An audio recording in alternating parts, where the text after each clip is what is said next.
Salut à tous, bienvenue sur la chaîne de Sage Conseiller. Aujourd'hui, nous allons aborder ensemble un sujet très important que chaque étudiant étranger qui souhaite arriver en France dans les prochains jours à venir ou qui est même déjà sur le territoire français doit connaître. Aujourd'hui, nous allons voir ensemble 8 choses obligatoires à faire dès votre arrivée en France. Nous allons voir aujourd'hui tout ce qui est procédure administrative et procédure normale que vous allez devoir réaliser dès votre arrivée. Donc, je vous invite vraiment à regarder cette vidéo attentivement et à la regarder jusqu'à la fin, car la dernière est peu connue d'un grand nombre d'étudiants alors que celle-ci est obligatoire, mais aussi à suivre chacune de ces étapes dans l'ordre si vous le voulez. On commence juste après le générique. Top!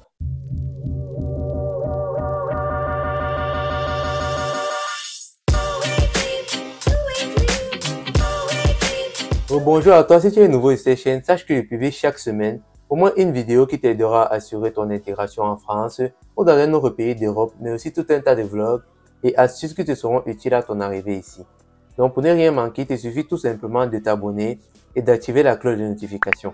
Allons-y.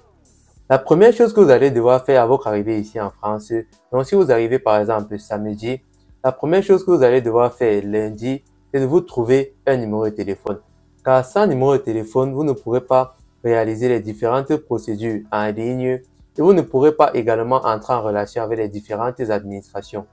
Il faut également noter ici que dans plusieurs de vos démarches en ligne, on vous demande d'introduire des informations telles que votre numéro de téléphone, mais aussi une adresse email. Et vous voyez que si vous n'avez pas de numéro de téléphone directement, ça devient compliqué. Donc, je vous invite vraiment dès votre arrivée à soit vous trouver une carte temporaire, peut-être l'ICA mobile ou CIMA, ou soit à l'aide d'un proche qui a un compte bancaire, à partir de souscrire un forfait mobile, soit chez SFR, soit chez Big Telecom ou bien chez Free. Moi qui suis arrivé, c'est la première chose que j'ai eu à faire. Je vous invite vraiment à faire de même. Après avoir obtenu votre numéro de téléphone, la deuxième chose que vous allez devoir faire, c'est d'ouvrir un compte bancaire. Car si vous n'avez pas de compte bancaire, vous n'allez pas pouvoir réaliser les différentes dépenses liées à votre procédure et vous ne pourrez pas également entrer en possession de votre caution si vous avez opté pour une AVI et non pas aussi recevoir des virements mensuels si vous avez opté pour une prise en charge. Donc, si je peux vous donner quelques conseils, c'est soit partir chez BNP Paribas ou bien partir chez la Banque Postale parce que ceux-ci ont déjà de bonnes offres pour les étudiants étrangers, mais aussi ceux-ci ont un bon service clientèle. Plus tard, vous pourrez par exemple ouvrir un second compte en ligne, soit chez Boursorama ou Hello Bank, et où vous aurez des primes à votre entrée de 100 € et 80 € par exemple. Et ça, c'est pas mal pour faire vos économies à l'intérieur. Après avoir ouvert votre compte bancaire et obtenu votre numéro de téléphone, la troisième chose que vous allez devoir faire, c'est de valider votre visa. Parce qu'en validant votre visa, ceci vous permet de rester en règle sur le territoire français pendant toute la période de validité de votre titre de séjour. Donc, il ne faut pas négliger cette étape. Et pour réaliser celle-ci, il suffit tout simplement de vous connecter sur la page des services publics.fr et introduire vos données personnelles telles que votre nom, la durée de validité, votre visa et tout ça. Mais vous allez également devoir payer une taxe qui s'élève à 50 €. Et pour payer cette taxe-ci, comme cette procédure se fait en ligne, il va vous falloir un compte bancaire. Et si vous n'avez pas de compte bancaire, il va falloir soit appeler un proche pour utiliser son compte bancaire, soit appeler un oncle pour qu'il vous envoie ses coordonnées bancaires. Et là, on connaît que ça devient un peu difficile quand il s'agit de partager ses coordonnées bancaires. Donc, essayez toujours de créer votre compte bancaire avant. Vous avez, je crois, un délai de 3 mois pour valider votre visa, mais c'est toujours mieux de le valider avant. Après cette étape, la quatrième chose que vous allez devoir faire à votre arrivée ici, c'est de souscrire à un abonnement de transport. En effet, lorsque vous avez votre titre de transport, ceci vous permet de pouvoir circuler en toute liberté sur toute l'étendue de votre ville et de pouvoir partir des différentes administrations, pouvoir déposer tes différentes pièces justificatives et même prendre tes renseignements. Donc, c'est très important. Beaucoup arrivent ici et négligent ce fait. Déjà, vous gagnez déjà en temps parce que vous ne perdez pas le temps à acheter des tickets temporaires. Et ça vous fait également économiser de l'argent. Donc, ne négligez vraiment pas cette étape-ci. Après avoir souscrit à votre abonnement de transport, la cinquième chose que vous allez devoir faire ici, c'est de souscrire à une assurance maladie et obtenir votre carte Amélie. En effet, lorsque vous souscrivez ici en France à l'assurance maladie, vous allez recevoir une carte verte sur laquelle est inscrit votre numéro de sécurité sociale. Et sans ce numéro-là, vous ne pourrez pas travailler. Ça, c'est la première chose. Donc, tout ce qui arrive directement ici commence à chercher un job étudiant. Il faut savoir que si vous n'êtes pas couvert par une assurance maladie, on ne peut pas vous signer un contrat. Ça, c'est la première chose. Et la seconde chose est que sans numéro de sécurité sociale, il y a plusieurs procédures que vous ne pourrez pas réaliser. Donc, c'est vraiment très important. Et maintenant, quand vous avez votre numéro de sécurité sociale, vous allez pouvoir passer à la sixième chose à faire de votre arrivée ici, qui est tout simplement de souscrire à l'APL, qui est l'aide au paiement du logement. En effet, il y a un organisme ici en France appelé la CAF, qui est la Caisse d'allocation familiale, qui prend en charge de rembourser un certain pourcentage du loyer des étudiants étrangers ou bien des étudiants en général. Donc, en fonction du prix de votre logement, mais aussi en fonction de votre situation financière, la CAF peut décider de vous rembourser même peut-être la moitié de votre loyer.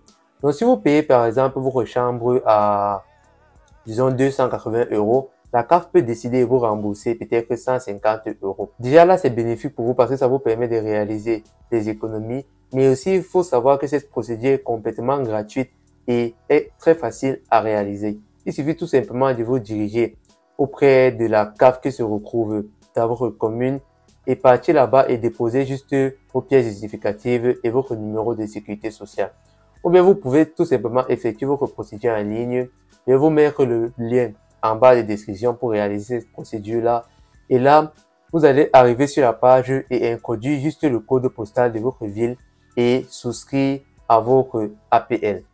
Après avoir obtenu votre APL, on va passer maintenant à la septième chose à faire de votre arrivée ici en France, qui est tout simplement de finaliser votre procédure d'inscription. En effet, lorsque nous sommes encore dans notre pays d'origine, nous n'avons qu'une l'admission. Arrivé ici, il va falloir finaliser votre procédure d'inscription. Et pour cela, il y a plusieurs documents qu'on va vous demander, comme par exemple le CEVEC, qui est le paiement de vos droits universitaires. Pour réaliser cette procédure, il va falloir vous connecter sur le site du Crous et payer vos droits universitaires qui s'élèvent à 100 €.